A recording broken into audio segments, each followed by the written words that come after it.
వివేక చూడమని అనేటువంటి గ్రంథంలో పోయిన వారంలో 238వ శ్లోకం వరకు చెప్పుకున్నాం. ప్రతి వారం మాదిరిగానే జరిగినటువంటి శ్లోకాన్ని కొంచెం గుర్తు చేసుకుని మిగతా శ్లోకాల్లోకి వెళ్దాం. మనం చెప్పుకున్నటువంటి ఒక శ్లోకాన్ని జ్ఞాపకం చేద్దాం. 238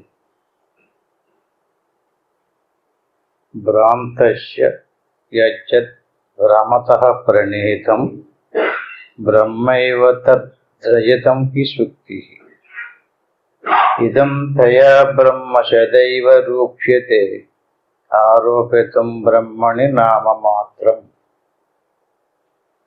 అతః కృతజ్ఞాతి జగత్పరాత్మనః పొరకృతీతిష్ఠు మృషా గుణాదివత్ ఆరోపితశ్చాస్తి కిమర్థవత్త అధిష్టానమావాతి తదా భ్రమేణ. ఈ పోయిన వారంలో చెప్పుకోవడం జరిగింది, కొద్దిగా చెప్పుకుందాం. మట్టి కొండ, మట్టి యొక్క వికారమే కొండ. మట్టిని కొండగా తయారు చేసినప్పుడు మట్టి కనిపించడం లేదు, కొండ కనిపిస్తుంది. ఇప్పుడు కొండ కనిపించినప్పుడు మట్టి యొక్క ఆకారం కనిపించకుండా వేరే ఇంకొక ఆకారంలో నామరూపాదులతో కూడుకున్నటువంటి కొండ, ముంత, మోపుడు, బాణ, కడవ లాంటి ఆకారాల్లో కనిపిస్తుంది. ఈ రకంగా మట్టే ఆరోపించబడి కొండగా మనం భావన చేసుకుంటున్నాం.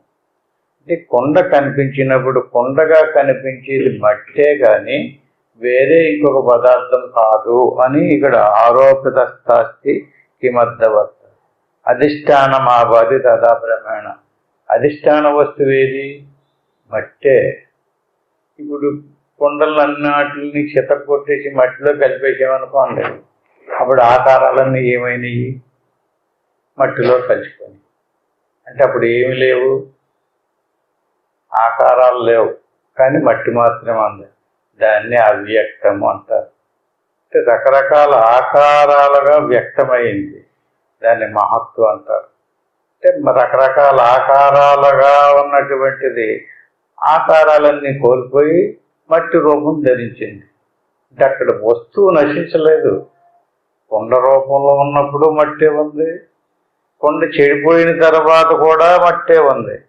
అంచేత మనకి అంటే కొండ రూపంలో ఉన్నప్పుడు మట్టిని గమనించలేకపోతున్నాం, మట్టిగా ఉన్నప్పుడు కొండను గమనించలేకపోతున్నాం. అంచేత కొంచెం తీక్షణ దృష్టితో చూసినట్లయితే ఆ కొండలో ఉండేటువంటిది మట్టే కానీ కొండ కాదు. కొండ అనేటువంటిది కేవలం నామరూపాదులతో కూడుకున్నటువంటి భ్రాంత వస్తువు. అట్టి మాదిరిగా ప్రపంచంలో ఉన్నటువంటి సమస్త శరీరాలు, సమస్త ప్రాణికోటి కూడా బ్రహ్మమే. బ్రహ్మమే వస్తు రూపాలలో గోచరమవుతుంది.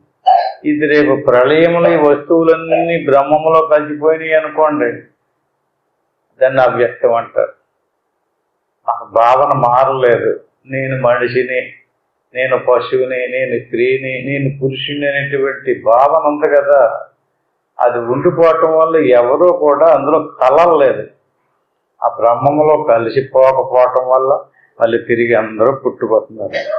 భ్రాంతస్య యద్యత్ భ్రమతః ప్రణీతం.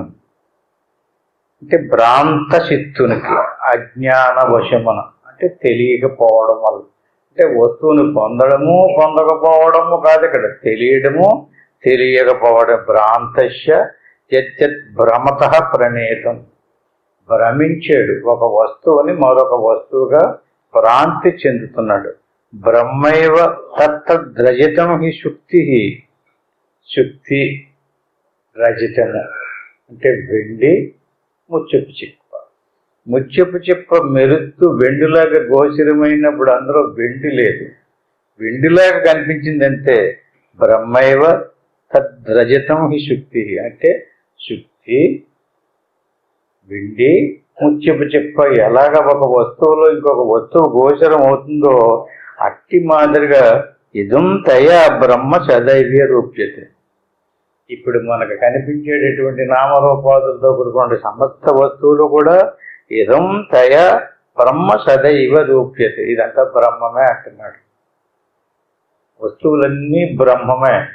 అయితే బ్రహ్మమైనటువంటి సమస్తము నామరూపాదులుగా పరిణామం చెందడం వల్ల భ్రాంతి చెందే మనం ఆరోపితం బ్రహ్మని నామమాత్రం. నామమాత్రానికే మనుషులు, పశువులు, దేవతలు, రాక్షసులు అంటున్నాం. కానీ వాస్తవానికి అక్కడ వెండి లేకుండా ఎలాగైతే ముచ్చుపు చెప్తే ఉందో అట్టి మాదిరి ఇక్కడ కూడా జగత్తంతా కూడా బ్రహ్మమే జగత్తుగా గోచరమవుతుంది. దీన్ని ఆరోపితం అంటాడు. బ్రహ్మసత్యం, జగత్తంతా కూడా మిథ్య అంటే కల్పన. ఇందులో కల్పించబడింది బ్రహ్మములోనే దీన్ని కల్పన చేసి పెట్టారు. ఈ రకంగా అతః పరం బ్రహ్మ సదద్వితీయం విశుద్ధ విజ్ఞాన గణం నిరంజనం. అంటే ఒక వస్తువుని పరిశీలించడానికి ఇప్పుడు బంగారం ఉందండి. బంగారం రకరకాల ఆకారాలతో రకరకాల రూపాలతో వస్తువులను తయారు చేసి పెట్టారు. ఈ రూపాలతో ఉన్నటువంటి బంగారాన్ని అంతటినీ కూడా కరిగించేసామనుకోండి, బంగారం చెడిపోలేదు. ఏం చెడిపోయింది? నామరూపాలు చెడిపోయి. అట్టి మాదిరిగా అతః పరం బ్రహ్మ సదద్వితీయం చెడిపోకుండా ఉన్నటువంటి లక్షణం అవుతుంది అందులో.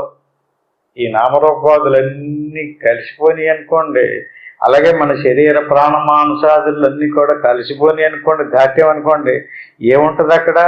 అతః అక్కడ పరం బ్రహ్మ సదద్వితీయం, ద్వితీయం కానటువంటి అద్వితీయమైనటువంటి ఒక వస్తువు మిగులుతుంది.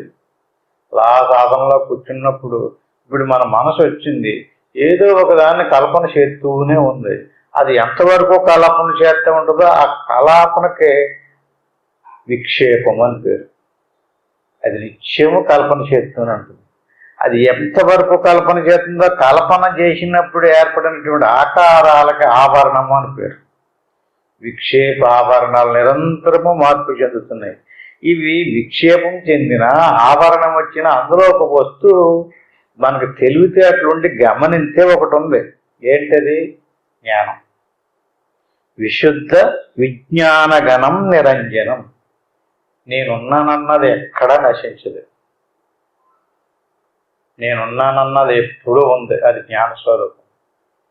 నేనున్నానన్నాడు కదా, ఎలాగున్నామన్నారనుకోండి, అప్పుడు విక్షేపం అవుతుంది. ఎలా ఉన్నావు అని అడిగితే, ఇంకా నేను నల్లగా ఉన్నాను, నేను తెల్లగా ఉన్నాను, నేను పొడుగ్గా ఉన్నాను, పొట్టుగా ఉన్నాను, స్త్రీగా ఉన్నాను, పురుషుడిగా ఉన్నాను అంటారు. అదంతా ఏంటది? అది విక్షేపం. నేనున్నాను అన్న దాంట్లో ఏమి లేదు, కదలిక లేదు. ఉన్నాను, అది ఎలాంటిది? విశుద్ధమైనటువంటి భావన. ఇలా ఉన్నాను, అలా ఉన్నాను అన్నాడు అనుకోండి, మారిపోయింది. ఇలా కాదు, అలా కాదు, నేను మాత్రమే ఉన్నానన్నారనుకో, విశుద్ధ విజ్ఞానగణం నిరంజనం ప్రశాంతమాద్యంత విహీనమక్రియం. ఇప్పుడు మనకు బయటకు వచ్చాం, బయటకు వచ్చేటప్పుడు ఒక ఆకారం వచ్చింది. ప్రతి ఒక్కరికి స్త్రీగానో పురుషుడిగానో ఒక ఆకారం వచ్చింది. ప్రశాంతమాద్యంత విహీనమక్రియం.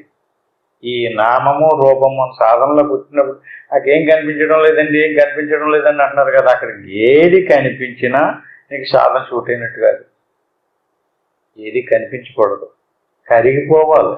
కంగార వస్తువులు కరిగిపోయినట్లుగా ఈ ఆకారాలన్నీ కరిగిపోవాలి. ప్రశాంత ఆద్యంతం విహీనం అక్రియ. ఇంకక్కడ క్రియ ఉండకూడదు. క్రియ అంటే ఏంటంటే కదిలికి ఉండకూడదు, మనసు ఆలోచించకూడదు, ఊపిరి ఆడకూడదు. ఊపిరి ఆడితే క్రియ ఉన్నట్టే, మనసు ఆలోచిస్తుంది అంటే క్రియ ఉన్నట్టే. అక్రియం విహీనం, కదిలిక లేదు, ఆకారం లేదు. ప్రశాంతం, అక్కడ ఏముంటుంది? ప్రశాంతంగా ఉంటుంది. జ్ఞానస్వరూపం విశుద్ధ విజ్ఞాన గణం నిరంజనం, నిరంజనం. చూడ్డానికి ఆకారం ఉండదు. ఆకారం ఉందన్నాడు అంటే ఇంకా సాధన చూడలేదు. ప్రతి ఒక్కళ్ళు కూడా ఏదో కనపడుతుంది, ఏదో దేవుడు కనపడతాడు, నాకు ఏదో ప్రయోజనం కనపడుతుందనే వాళ్ళే ఉన్నారు. ఈయన ఏమంటున్నాడు, అక్కడ ఆ వస్తువులన్నీ కలిసిపోయి విక్షేపావరణాలన్నీ తొలగిపోయి శుద్ధమైనటువంటి నిశ్చలమైనటువంటి ప్రశాంతమైనటువంటి జ్ఞానం మాత్రమే మిగులుతుంది. ప్రశాంత ఆద్యంతం విహీనమక్రియం నిరంతరానంద రసస్వరూపం. ఇంకా ఏమిటంటే నిరంతరానంద అంటే వస్తూ పోతూ ఉండేటటువంటి ఆనందం కాదు, అది నిరంతరము నిశ్చలంగా ఉండేటటువంటి ఆనందం. ఆ నిశ్చలమైనటువంటి ప్రశాంతమైనటువంటి జ్ఞానస్వరూపమైనటువంటి ఆనందాన్నే నిరంతరానంద రసస్వరూపం. అది గోచరం అవ్వాలి. అది మన స్వరూపమే. అటువంటి మన స్వరూపాన్ని మనంతట మనమే ఏదో ఒక దాన్ని అనుకుని మన స్వరూపాన్ని మనమే కప్పేసుకుంటున్నాం, మనమే పాడు చేసుకుంటున్నాం. ఏదో ఒకటి అనుకుంటున్నాం, ఏదో ఒకటి అనుకుంటే ఇలా కాదు అలాగా, అలా కాదు ఎలా కానీ ఏది అనుకున్నా సరే మన స్వరూపమే మరుగుపడుతుంది. మన స్వరూపం మరుగుపడినప్పుడు మనకు అజ్ఞానం వచ్చింది. అజ్ఞానం వల్ల మన శరీరాన్ని చూసుకుంటున్నాం. జత నిరస్త మాయాకృత సర్వభేదం నిత్యం సుఖం నిష్కలమప్రమేయం. నిరస్త మాయాకృత సర్వభేదం అంటే సమస్తము కూడా బయటికి వస్తు రూపంలో కనిపించింది అనుకోండి, అన్ని వస్తువులు ఒకలాగా ఉండవు. అన్నిటికీ ఒకదానికొకటి భేదం ఉంటుంది. ఆ లోపల ఉన్నటువంటి ఈ భేదం అంతా పోయిన తర్వాత ఉన్నటువంటి దానికి ఏమీ లేదు, భేదం లేదు. ఆకారం వస్తేనే భేదం. ఏ ఆకారం వచ్చినా సరే చిన్నదో పెద్దదో రకరకాల ఆకారాలతో రకరకాల వస్తువులు మనకి గోచరం అవుతున్నాయి. అంటే ఈ ఆకారాలన్నీ కూడా భేద వస్తువులు. భేదరహితమైనటువంటి స్థితిని మనం కనుక్కోవాలంటే సాధన చెయ్యాలి. ఇవన్నీ దాటిపోవాలి. శరీర ప్రాణమానసాదులు లయమయ్యేదాకా నిరస్త మాయాకృత సర్వభేదం నిత్యం సుఖం నిష్కలం అప్రమేయం. అప్రమేయం, ప్రమేయము, ప్రమాత, ప్రమాణము, ఈ పదాలు మనం చాలాసార్లు వింటుంటాం. ఇప్పుడు ఏదైనా ఒక వస్తువుని చూసామనుకోండి, ఆ వస్తువు ఉందా లేదా అని తెలుసుకోవడానికి మనం ఏం చేస్తాం, మన కంటి చూపుని బయటికి తిప్పుతాం. బయటికి తిప్పినప్పుడు అది ఆ వచ్చేది మేక గొర్రె అనే నిర్ధారణ చెయ్యాలంటే ఏం చేస్తాం, మన చూపుని అటువైపుకి తిప్పుతాం. ఆ చూపుని అటువైపుకి తిప్పినప్పుడు ఆ వస్తువు గొర్రె మేక తెలిసిందనుకోండి, దానికి ప్రమాణం అని పేరు. అది తెలిసింది కదా, తెలిసినటువంటి వస్తువు మన అంతఃకరణం ధరించింది, అది గొర్రె, దాన్ని ప్రమ అంటారు. ఆ గొర్రె మనకు తెలిసింది, దాన్ని ప్రమేయం అంటారు. అంటే ప్రమాణము అంటే చూపును బయటికి పంపించినప్పుడు ప్రమాణము, ఆ వస్తువు తెలిస్తే ప్రమేయము, తెలిసినటువంటి వస్తువు మనలో నిలబడితే ప్రమ. ఇలాగ ఎంతవరకు కూడా మనం సాధనలో కూర్చుని చేసేటటువంటి సాధన ఏమిటంటే నిరంతరము చిన్నప్పటి కానించి చూసినటువంటి అంతఃకరణం ధరించినటువంటి ప్రమలనే చూస్తున్నాడట. ఏమేమి చూశాడో, ఎవరెవరితో స్నేహం చేశాడో, విరోధం చేశాడో, ఏ వస్తువులు, ఏ జాతులు, ఏ గుణాలు. చేత అప్రమేయం అంటే ఏంటండి, అలాంటి వస్తువులు నిరస్త మాయాకృత సర్వభేదం నిత్యం సుఖం నిష్కలం అప్రమేయం. ఏదో ఒకటి కలపకు తెచ్చినాయి అంటే ఇంతకు ముందు చూసిందాన్నే గొర్రెనో మేకనో, అది మన అంతఃకరణం ధరించింది కదా. అలాంటి ఎన్ని ఉంటాయంటారు మన అంతఃకరణలో? మనుషులు, పశువులు, ఒకటేమిటి మనం చిన్నప్పుడు కానించి చూస్తానే ఉన్నాం కదా రకరకాల వస్తువులు. ఈ వస్తువులన్నీ ఎక్కడ పోగుపెట్టున్నాయి, రికార్డు భ్రమలు అంటారు. అటు అంటే డబ్బును సంపాదించి కోశాగారంలో ఎలా భద్రపరుస్తామో అట్టి మాదిరిగా ఈ భ్రమలు అంటే ఆకారాలన్నిటినీ కూడా పోగుపెట్టి మనంతఃకరణంలో దాచాం. దాన్ని చిత్తకోశము అంటారు. చిత్తంలో ఉన్నటువంటి భ్రమలన్నీ చిత్తకోశము. ఈ కోశంలో ఉన్నటువంటి ఆకారాలన్నీ ఎక్కడున్నాయి? ఇంకొకరికి ఎవరికి కనిపించకుండా దాచాం. దానికి గుప్తం అని పేరు. యమధర్మరాజు దగ్గర ఒక ఆయన ఉంటాడండి, రికార్డు తయారు చేసేటటువంటి ఆయన పేరు చిత్రగుప్తుడు అని పేరు. చిత్రం అంటే భ్రమ, చిత్రం అంటే బొమ్మ, చిత్రం అంటే ఫోటో.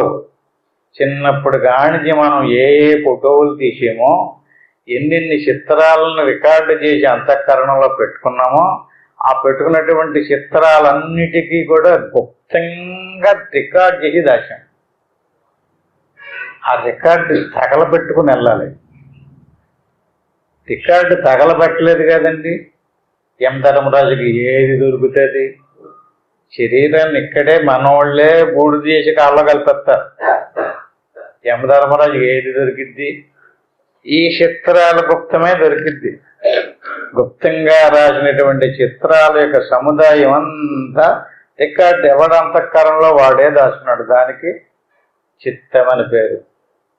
చిత్త వృత్తి నిరోధ. చిత్తాన్ని యొక్క వృత్తిని నిరోధించే అది నశించదు. ఒకవేళ చిత్తం అలవాటు పడి చిత్తంలోకి ఏవో రూపాలు వచ్చినప్పటికీ ఏం చెయ్యాలండి? ఇదంతా వృత్తిదే, ఇదంతా నిజంగా, ఇదంతా కాలపన అనేటటువంటి జ్ఞానం మనకు రావాలి. అది ఏదో నిజమన్నట్టుగా నాకు మనసులో అలా వచ్చేస్తున్నాయండి, నాకు తలపోటు వచ్చేస్తుందండి అంటే అది ఏంటిది? అదంతా వృత్తిదే కదా, అది నిజం కాదు కదా. ఎందుకు తలపోటు వచ్చేస్తుంది అంటున్నావు? కళలో వస్తువులు మెలుకులోకి వచ్చి ఎలా పోయిందో అట్టి మాదిరిగా చిత్తం రద్ద అయిందనుకోండి, ఈ తోపికలు ఉండవు, ఈ భ్రమలు ఉండవు. భ్రమలయ్యి అంటే చిత్రాలు మాత్రమే. ఫోటో తీసి ఇంట్లో దాచుకుంటాం అనుకోండి, ఫోటోను తీసి చూసినప్పుడు ఫోటో చూడగానే ఆ ఫోటోకు తాలూకు మనిషి మనకి గుర్తుకొస్తున్నాడు. అది కేవలం ఫోటో మాత్రమే. అలాగా మన అంతఃకరణలో ఉన్నాయి కేవలం భ్రమలు మాత్రమే. అంచేత నువ్వేం చేయాలి? అప్రమేయం. రామచంద్రుడికి అప్రమేయుడు అంటాడు అని మనం పాటలు పాడుతున్నాం.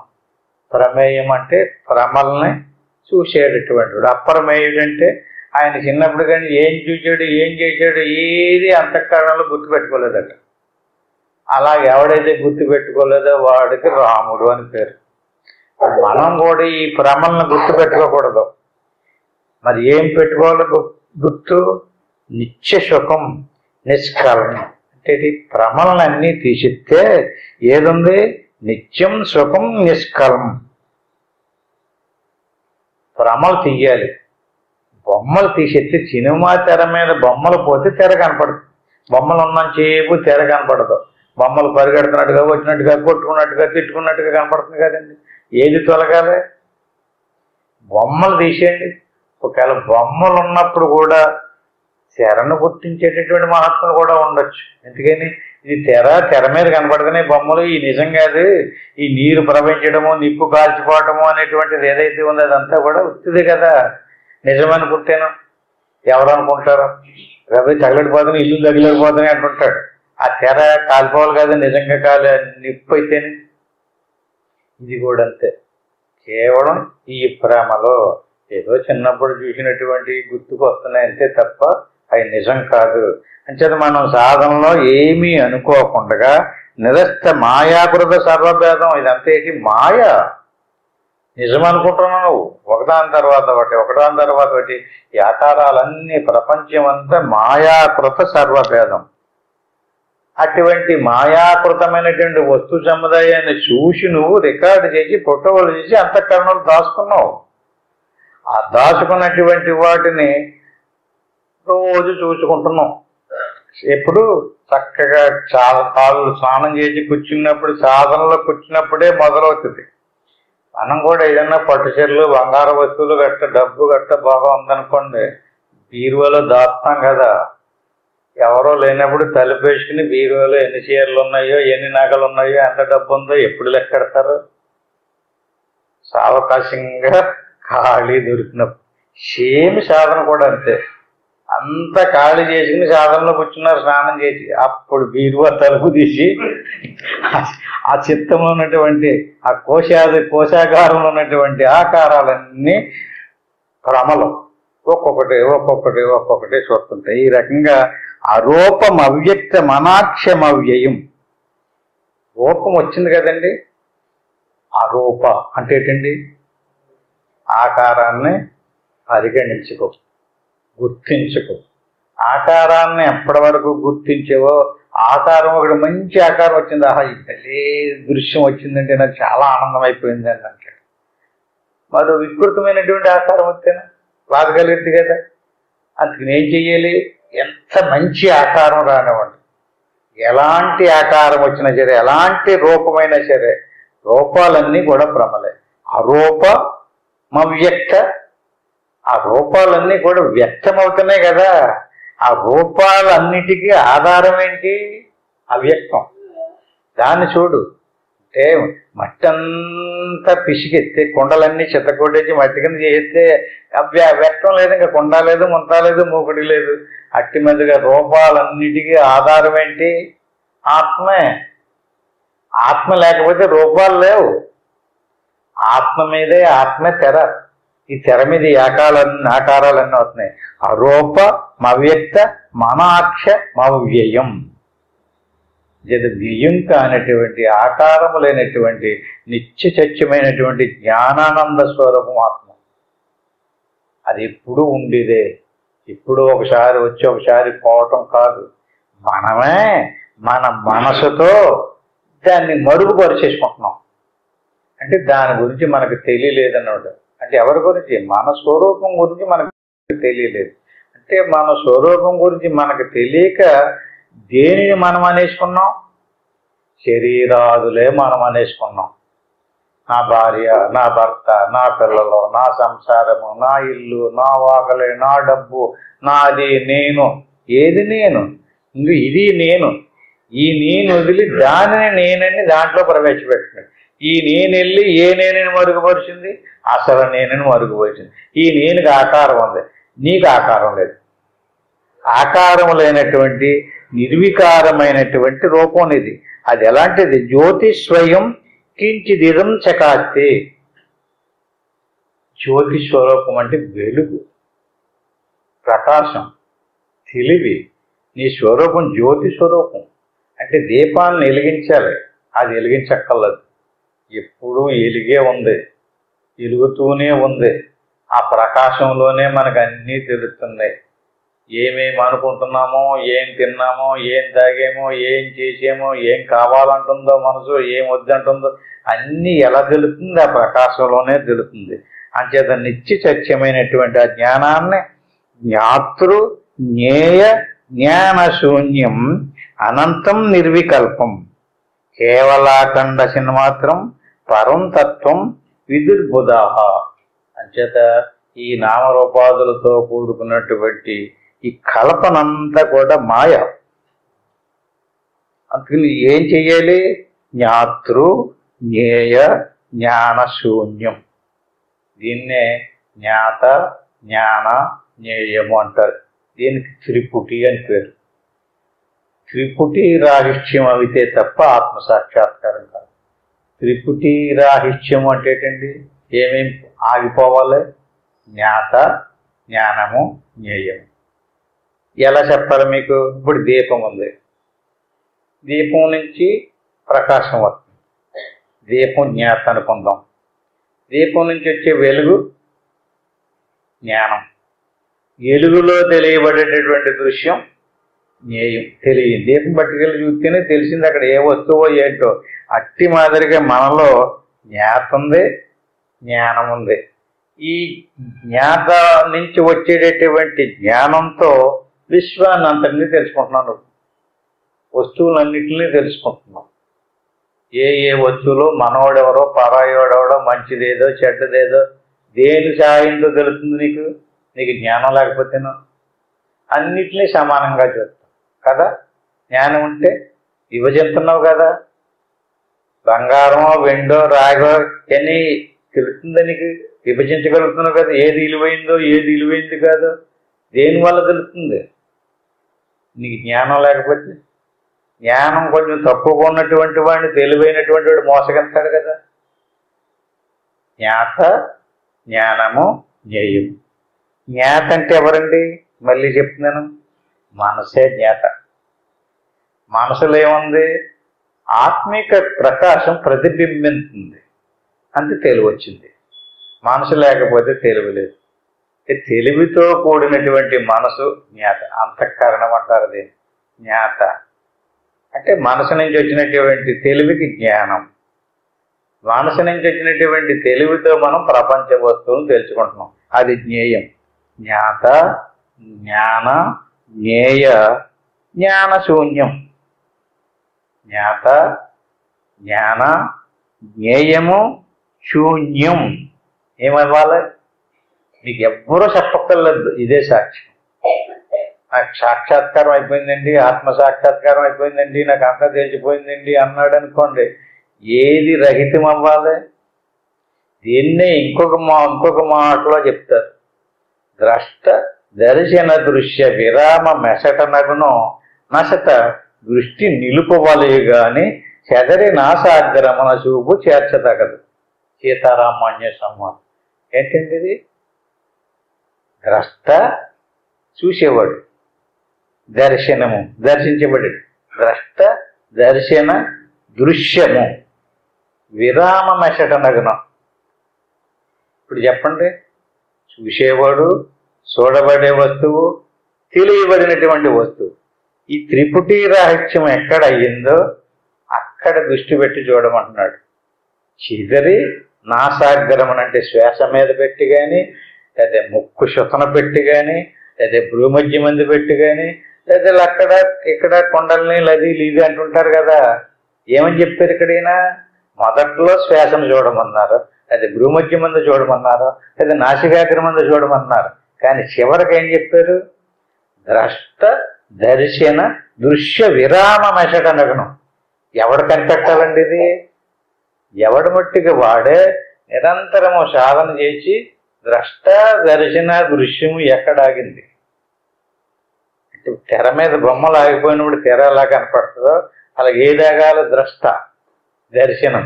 దర్శనం అంటే మనసు, తెలివి,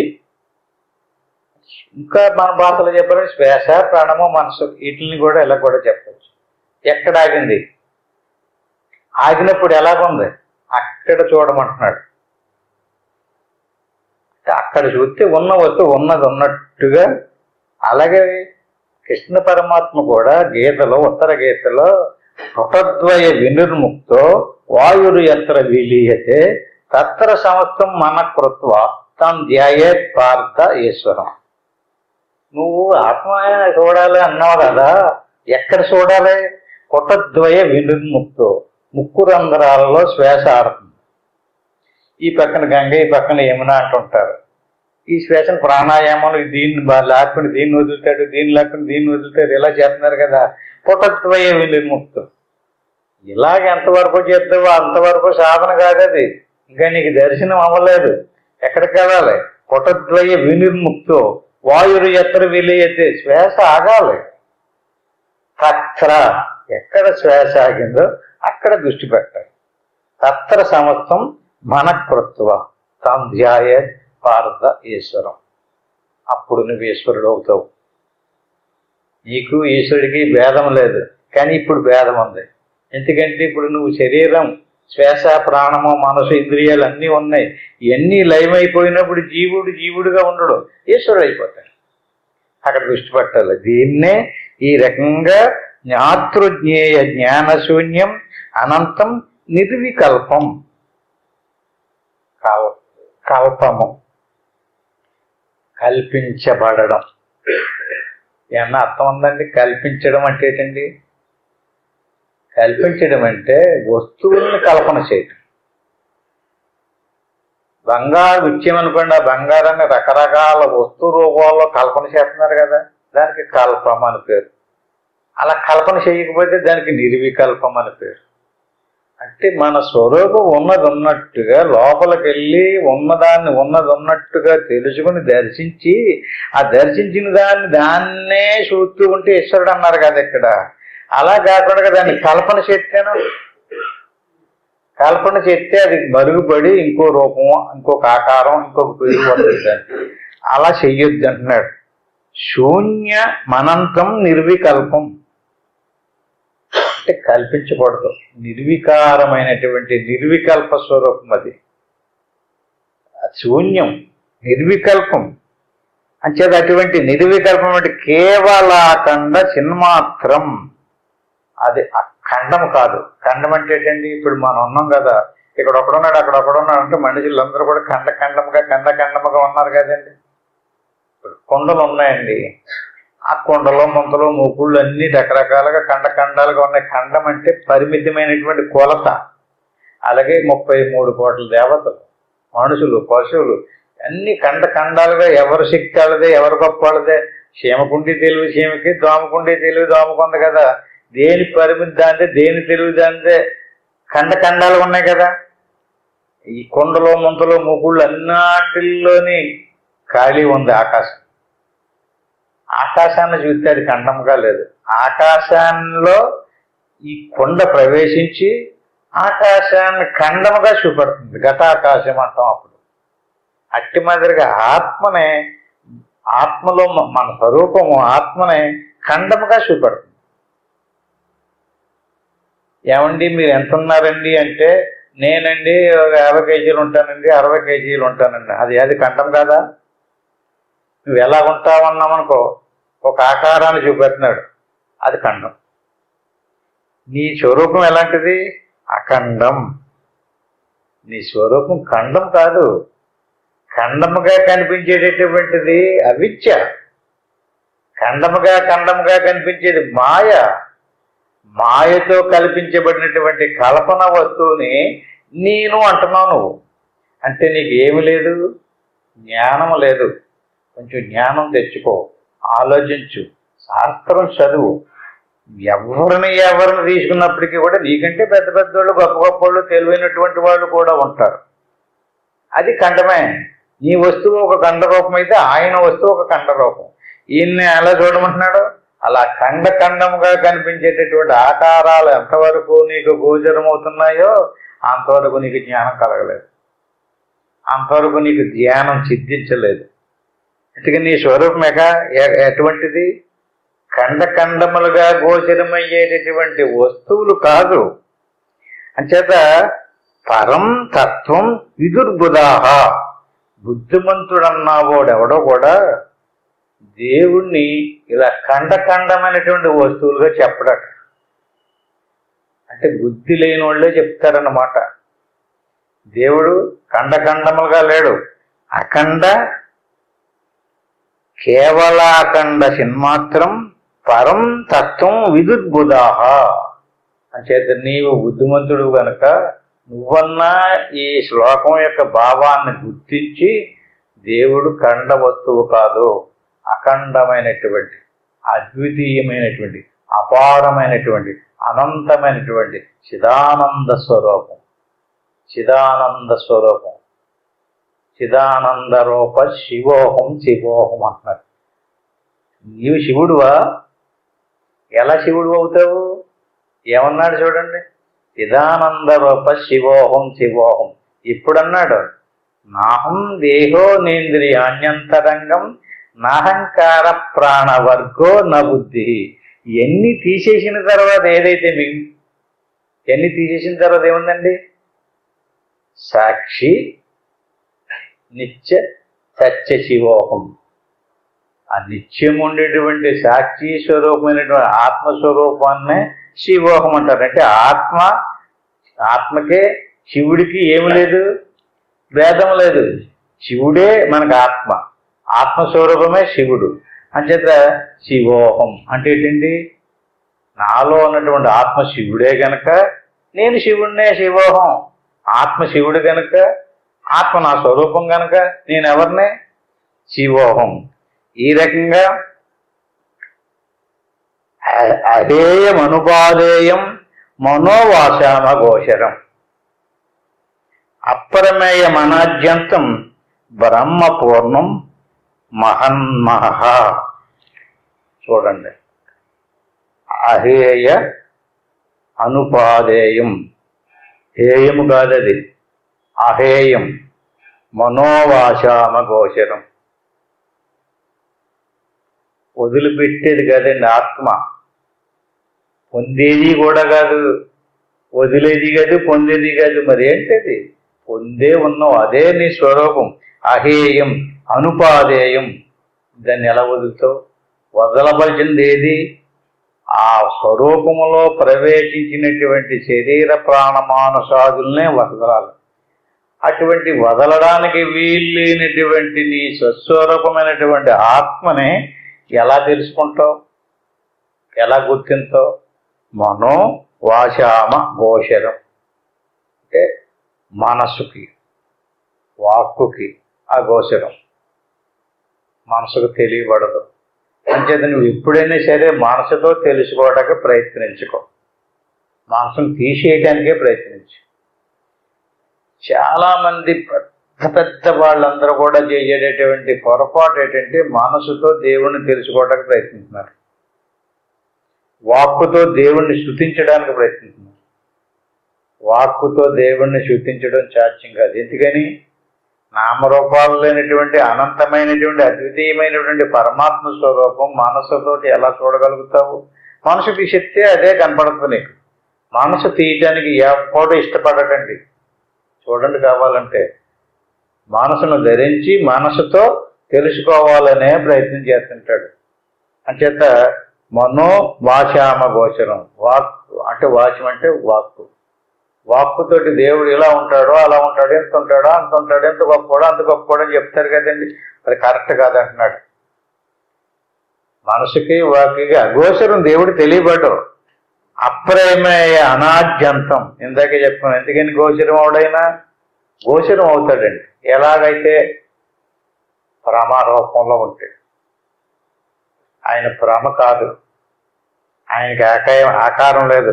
అప్రమేయం అనాద్యంతం అంటే భ్రమలన్నీ ఎక్కడ ఊడిపోయినాయో, ఎక్కడ నామరూపాదులన్నీ కరిగి కలిసిపోయినాయో ఆద్యంతము.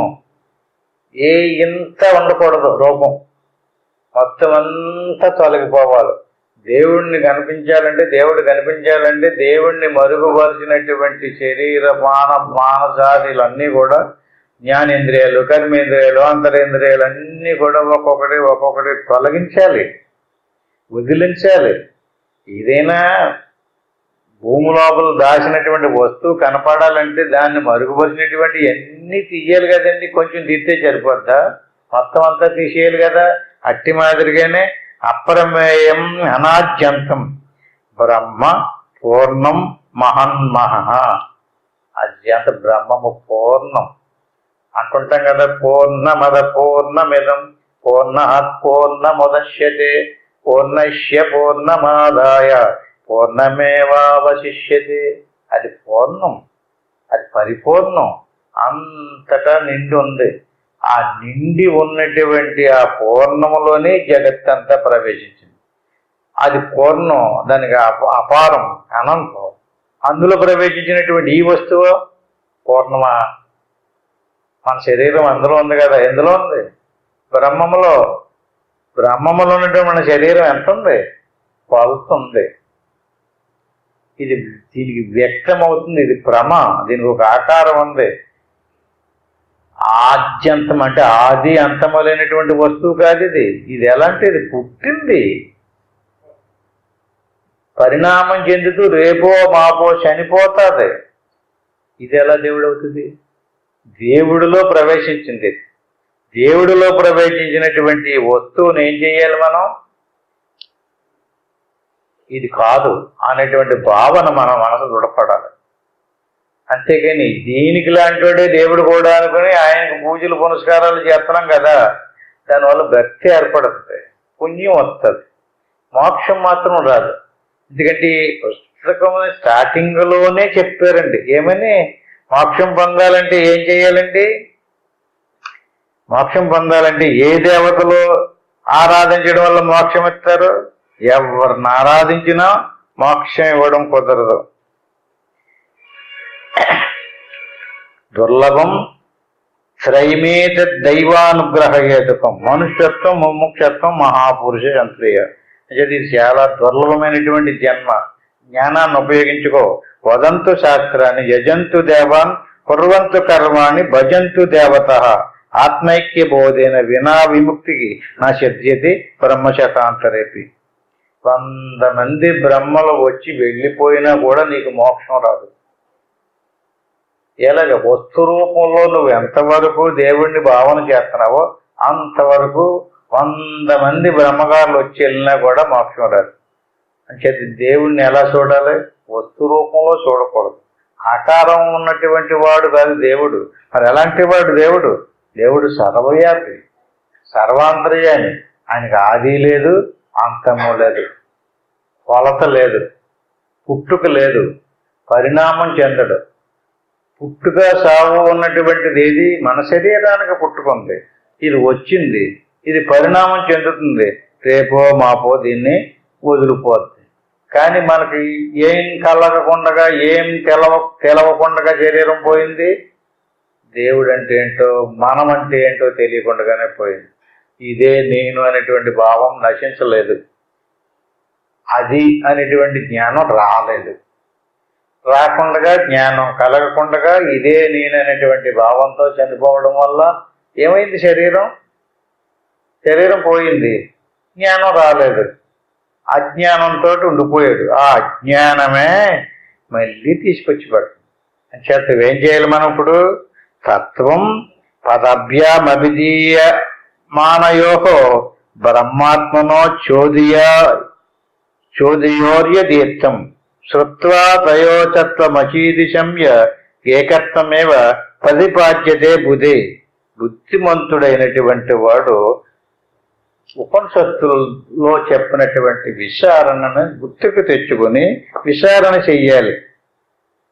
ఏకత్వమేవ ప్రతిపాద్యతే బుధే.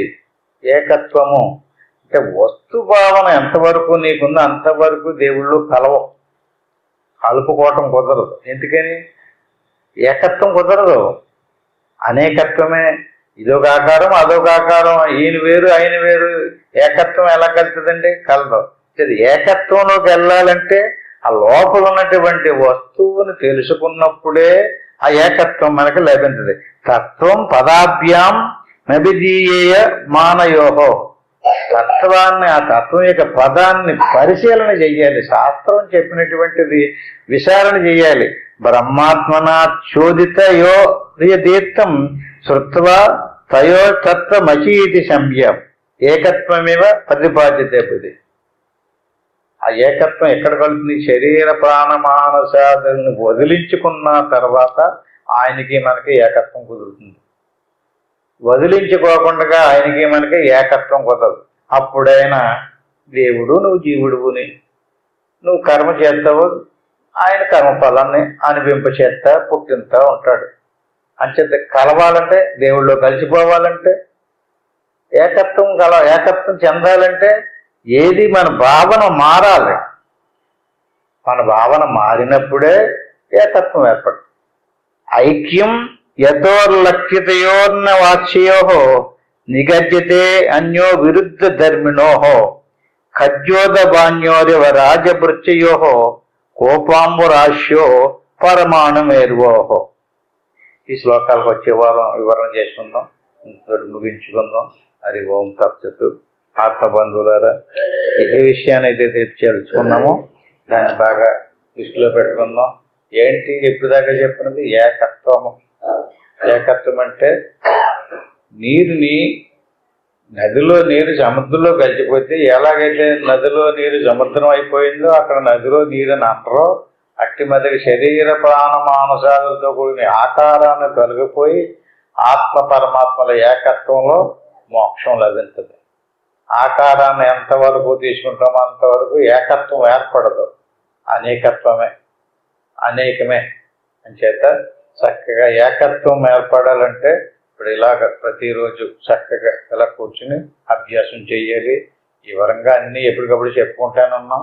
మరొకసారి ఇలా కూర్చుని గురుర్ బ్రహ్మ, గురుర్ విష్ణు, గురురేవ మహేశ్వర, గురువు సాక్షాత్తు పరబ్రహ్మ, తస్మై శ్రీ గురవే నమః. దీన్ని గురుమంత్రం అంటారు. దీన్ని ఒకసారి అనుకోవాలి. ఓం నమః శివాయ. ఇది పంచాక్షరి మంత్రం. దీన్ని 3 సార్లు అనుకోవాలి. ఆ పైన ఏమీ అనుకోకుండా శ్వాసను గమనిస్తూ కూర్చోవాలి. ఇందాక చెప్పుకున్నాం, శ్వాస ఆగే వరకు శ్వాస అంటే శ్వాస మనసు ఆగిపోయిన తర్వాత ఏది ఉందో దానిని చూడాలి. అదే మన స్వరూపం.